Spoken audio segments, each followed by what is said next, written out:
Hello everybody, welcome back to another video. Today we are going to take a quick look at this external SSD enclosure. So it's meant for the M.2 NVMe SSDs and I got it off Amazon. So let's take a look inside. So very well packaged, we got our manual right here.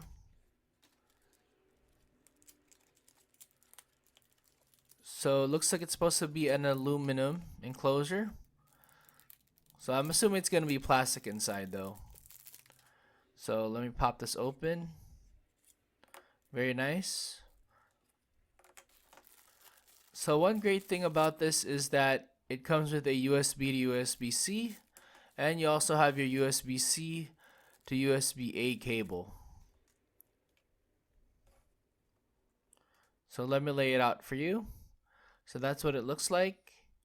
So inside it's definitely plastic. The outer case is supposed to be aluminum. So let's measure the USB-C to USB-C. Looks like it is about 410 millimeters.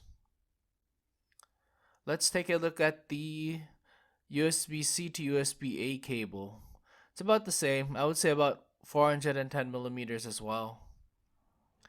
Next, let us measure the enclosure itself. So lengthwise, we are looking at about 118 millimeters and 35 millimeters for the width. Thickness, we are looking at about 12.2 millimeters.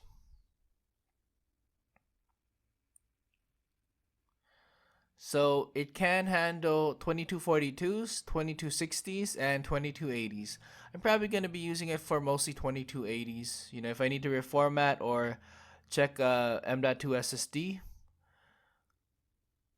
And let's test it. So I'm just going to throw in a 500 gigabyte Crucial M.2 SSD. So it's a 2280. So snaps right into place, nothing fancy. Close it in. Let's try the USB-C to USB-C first. So I'm going to plug it in. And it definitely did recognize it, so it worked.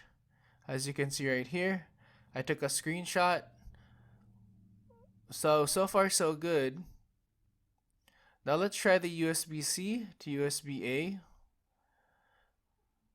So, I wanted to show you that there is a blue LED indicator also. So it also worked. So it even reads the temperature correctly as well. 38 degrees. So the M.2 SSDs do tend to get hotter. And here's a little glimpse at the manual as well. So far so good. So it does support up to 4 terabytes. So I hope you enjoyed this video. Thank you for watching. Take it easy.